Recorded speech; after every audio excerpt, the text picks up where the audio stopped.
बलिया के बेलथरा रोड 357 विधानसभा कांग्रेस पार्टी के दावेदारी ठोकने वाले कोकिल राम से खास बातचीत में उन्होंने बताया कि मैं कांग्रेस पार्टी से टिकट लेना चाहता हूं। अगर पार्टी की तरफ से मुझे टिकट मिलता है तो मैं अपने क्षेत्र और अपने विधानसभा का एक स्वर्णिम विकास करूंगा। उन्होंने आगे बताया कि आज के इस दौर में बेरोजगारी बहुत फैली हुई है और लोग युवाओं को और बच्चों को बेहतर शिक्षा नहीं दे पा रहे हैं, जिससे उनका विकास नहीं हो पा रहा है। आज के इस निकम्मी सरकार की वजह से कोविड-19 का बहाना लेकर के वे स्कूल और कॉलेजों को अपने मतलब के अनुसार बंद करना चाहते हैं और बंद कर रहे हैं। सरकार को चाहिए कि बच्चों को ऐसी व्यवस्था दी जाए जिससे वह अच्छे से पढ़ सकें। आइए देखते हैं बलिया से हमारे संवाददाता डी प्रसाद की ये रिपोर्ट। चलिए चालू हो गए। नमस्कार, मैं सभा से अपडेट कर रहा हूँ। और चूँकि यूपी चुनाव का बिल्कुल बच गए, तमाम प्रत्याशी मैदान में हैं और विधानसभा चुनाव होने हैं और इसी बीच पहुँचे यूपी बलिया के आपका बेलथरा सीयर ब्लॉक अंतर्गत आपके ग्राम पंचायत एक कुंडैल में, जबकि एक प्रत्याशी दावेदारी अपने ठोके हुए हैं कांग्रेस पार्टी से। आइए चलते हैं, देखते हैं आज का माहौल क्या है, क्या आज का उनका कहना है। सर, सर्वप्रथम आपका परिचय और आपके बारे में जानना चाहता नहीं। कोकिल राम कुंडैल के पूर्व प्रधान 10 साल रहे हैं जी। बेलथरा से नजदीक मेरा घर है जी। और बेलथरा हम लोग का निजी एक तरह से घर मान करके चला जाता है जी। यही परिचय है जी। उसी में चीज़ सवाल आपसे, चूँकि पार्टी का पे दावेदारी छूटे हुए हैं कांग्रेस पार्टी से, हम जानना चाहेंगे कि आज किस रूप में प्रत्याशी बने हैं, आपकी सोच क्या, सोच के साथ प्रत्याशी बने, आपकी सोच क्या है सर? मैं सबसे पहले ये बताऊंगा आपसे कि मेरा सोच यह है कि जनता की सेवा करो। जो भ्रष्टाचार चरम सीमा पर है उसको लगाम देने का काम करेंगे। प्रयास यही जारी रहेगा, जैसे तहसील में भी और थाने पे जो अधिक पैसे की लेन देन करते हैं उस भ्रष्टाचार को रोकने का काम करूंगा और जहां तक होगा जनता के लाभ देने के लिए सारे प्रयास जारी रहेगा मेरा। जी। पक्ष की सरकार बीजेपी सरकार रही, उसके बाद से केंद्र में 10 सालों पे चल रही है। पक्ष की सरकार का दे कि मैंने रोजगार की बात की जाए तो मैं युवा को रोजगार दिया, महिला सुरक्षा की बात की जाए, इस पर क्या कुछ कहना चाहेंगे सर? सबसे पहले तो भारतीय जनता पार्टी जुमलेबाज पार्टी है। वह जो कहती है वो करती नहीं है। आज तक जो भी शर्त रखी है वह कोई अपना सच्चाई जो है कि उन्होंने नहीं बताया कि हाँ हमने क्या करेंगे। सच्चाई यह है कि जो 15 लाख की बात कहे थे मोदी जी ने कि हमारी सरकार बनती है मैं 15 लाख हर लोगों के खाते में देंगे, वह जुमलेबाज निकल गया और खुद मोदी जी एक्सेप्ट किए कि हम जुमलेबाज किए थे। ऐसे जो भी शर्त रखे थे, जो भी वादा करते थे जनता के सामने, वो सारे उनका वादा नाकाम हुआ है और विफल रहे हैं भारतीय जनता पार्टी के लोग। जी जी, ये कहना आपका। चूँकि सरकार बार बार कह रही कि मैं जो विकास किया हूँ उस विकास के वादे मैं जनता के बीच जाऊँगा वोट लेने के लिए, और फिर हमारी बीजेपी सरकार 400 के पार बता रही है, सपा 300 के पार बता रही है, इस पर क्या कहना चाहेंगे सर? सबसे पहले मैं यह बताना चाहूँगा कि अगर विकास का कार्य किया है भारतीय जनता पार्टी ने तो चूँकि सरकार को कि महिलाओं के सम्मान में हमारी पार्टी हमेशा नियंत्रण रहती है, तो महिलाओं को सुरक्षा को लेकर के आपकी क्या सोच है? मैं आपसे बताऊं स्पष्ट रूप से कि भारतीय जनता पार्टी जो कहती है वो करती नहीं है, यह सच्चाई है। और महिला सशक्ति की बात जहां तक भारतीय जनता पार्टी कही थी कि बेटी पढ़ाओ बेटी बचाओ, तो यह बताइए उन्नाव वाला कांड को ले लिया जाए, जो उनके पार्टी का मंत्री होते हुए भी वो लड़की के साथ बलात्कार किया गया, यहाँ तक कि उसके पूरे परिवार को मारने का योजना बना दिया गया था और मारा भी गया, जो भी लोग बच गए। तो इन हालात में यह महिलाओं का सुरक्षा कहाँ दिया है?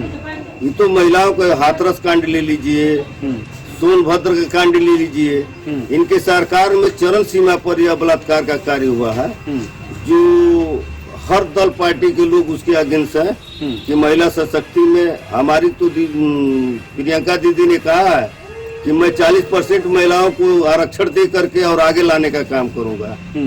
जो लोगों के दिल में यह धड़कन बना रहता है कि हम आज जा रहे हैं, सुरक्षित पहुंचेंगे कि नहीं पहुंचेंगे अपने घर, उसी चीज के मुद्दे पर यह 40% आरक्षण दे करके और सशक्तिकरण महिला को दिया जा रहा है कि वह अपने आप पर पैरों पे खड़ा हो जाए जी और इस तरह की भावनाएं खत्म हो। जी। सीकर विधानसभा को लेकर के आपके मन में क्या सवाल है? किस तरह के विकास अब तक हुए हैं जो विपक्ष की सरकारें रही हैं? केलतराउड में तो ये कहीं किसी खड़ांजे पीटी नहीं दिखाई दे रहा है विधानसभा के कार्यकाल का या लोकसभा का भी ले लिएगा। मेरा लक्ष्य है कि अगर मैं मरता हूं तो पहले तो सर्वप्रथम सारे नगरवासियों और जनता को हर सम्मान देने का काम करूंगा और जो भी विकास होगा, मैं एक छोटा मोटा सर्विस भी करता हूं, उसके लहजे में मैं बताऊं कि ईमानदार में भी अपने को खरा उतरना चाहूंगा, अधिक से अधिक विकास का कार्य करूंगा। यही आपके मन में? यही मेरा लक्ष्य है। क्या क्षेत्र की जनता से क्या कुछ अपील करना चाहेंगे, क्या कुछ कहना चाहेंगे? आगामी चुनाव भी हैं, सर पे तमाम प्रत्याशी मैदान में हैं, इस एवज में क्या कुछ कहना चाहेंगे यहाँ के स्थानीय लोगों से? मैं इस विधानसभा की जनता से निवेदन करना चाहूँगा कि भारतीय जनता पार्टी के सरकार को देख लिया गया और समाजवादी पार्टी को भी देखा गया है, यहाँ तक कि बहुजन पार्टी भी ये सरकार रही है। हमारा 32 साल से पार्टी की सरकार नहीं बनी है उत्तर प्रदेश में। जब मेरा आएगा तो वास्तव में विकास का नदिया मोदी सरकार 400 के पार बता रही है, सपा 300 के पार बता रही है, इस पर क्या कहना चाहेंगे सर? सबसे पहले मैं यह बताना चाहूँगा कि अगर विकास का कार्य किया है भारतीय जनता पार्टी ने तो गाँव में उनके प्रत्याशियों को क्यों भगाया जा रहा है? किसी गांव में प्रवेश करने नहीं दिया जा रहा है। यहाँ तक कि डिप्टी सीएम को भी बेइज्जत करके वहाँ की जनता भगा रही है उनके क्षेत्र से। विकास तो हुआ ही नहीं, एक सिर्फ नाम लिखवाया गया है। आज तक जो भी है विकास के नाम पर जीरो है और यही परिणाम है कि जब भी जाते हैं लोग किसी भी गांव में किसी भी विधानसभा में तो उन लोग को डायरेक्ट भगाया जा रहा है या अपना जान बचा रहा है लोग। विकास का नाम उनका कोई है ही नहीं है जी। सर एक चीज़ और जानना चाहेंगे, और जब पंजाब में जब प्रधानमंत्री जी जब उनकी काफिला जा रही थी तो पक्ष की सरकार का आरोप था कि वहाँ पे कांग्रेस पार्टी की सरकार थी, वहाँ 40 मिनट तक 20 मिनट तक गाड़ी रोक दी गई थी, बड़े सवाल हो रहे थे, इस पर क्या कुछ कहना चाहेंगे सर? कहना ये चाहते हैं सर कि वहाँ जहाँ इनका प्रोग्राम था वहाँ उनकी भीड़ नहीं लगी थी। वह अपने बात जुमलेबाज को परिवर्तन करके उन्होंने इस तरह का बात किया कि हमारा जाम कर दिया गया है और मेरे पे जाने नहीं दिया गया है। जो सच्चाई यही है कि वह जिस रैली में जा रहे थे वहाँ भीड़ नहीं थी। एक बहाना पा करके उन्होंने इस तरह की कांग्रेस पार्टी को आरोप लगाए और सीधे तौर पर उनको साधना चाहा कि हम अपनी सरकार वहाँ कैसे बनाएंगे जी। वही निशाने पर उन्होंने गलत तरीके से मोदी जी ने अपना बात किया था जी। सर इसलिए जानना चाहेंगे कि बहुजन पार्टी भी ये सरकार रही है। हमारा 32 साल से पार्टी की सरकार नहीं बनी है उत्तर प्रदेश में। जब मेरा आएगा तो वास्तव में विकास का नदिया हम लोग बहाएंगे जी और सबको खुशियाँ देने का काम करेंगे। यही मेरा विकास रहेगा। जनता से अपील भी रहेगी कि मुझे वोट दें जी, मेरे पार्टी को वोट दें, मुझे नहीं, मेरे कांग्रेस पार्टी पंजे के निशान पर बटन दबा करके अधिक से अधिक मतों से उसको विजय बनाने का कार्य करें। 26 जनवरी गणतंत्र दिवस के अवसर पर क्षेत्रवासियों को किस तरह बधाई देना चाहेंगे सर आप, क्योंकि दिवस चल रहा है, 30 तक मनाया भी जाएगा, तो शुभकामना संदेश आपके द्वारा क्या है सर? गणतंत्र दिवस 26 जनवरी के अवसर पर क्या क्षेत्रवासियों को संदेश देना चाहेंगे इस मौके पे? संदेश पर ये देना चाहूँगा कि भाई 26 गणतंत्र दिवस के अवसर पर यह जो है जनता से अपील करूंगा कि उस तरह का उस लायक बनाए कि हम लोग कार्य करने में सफल रहे और सबका सम्मान करते हुए हार्दिक बधाई सारे आम जनता को शुभकामना देता हूँ जी। एनएससी टाइम से बात करने के लिए बहुत बहुत धन्यवाद सर। फिर मिलेंगे अगले शो में, तब तक के लिए दीजिए मेहनत।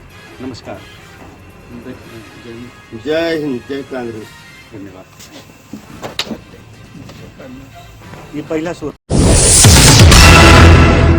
एनएसटी टाइम्स के लेटेस्ट खबरों से अप टू डेट रहने के लिए चैनल को लाइक करें, शेयर करें, सब्सक्राइब करें और अंत में बेल आइकन दबाना ना भूलें।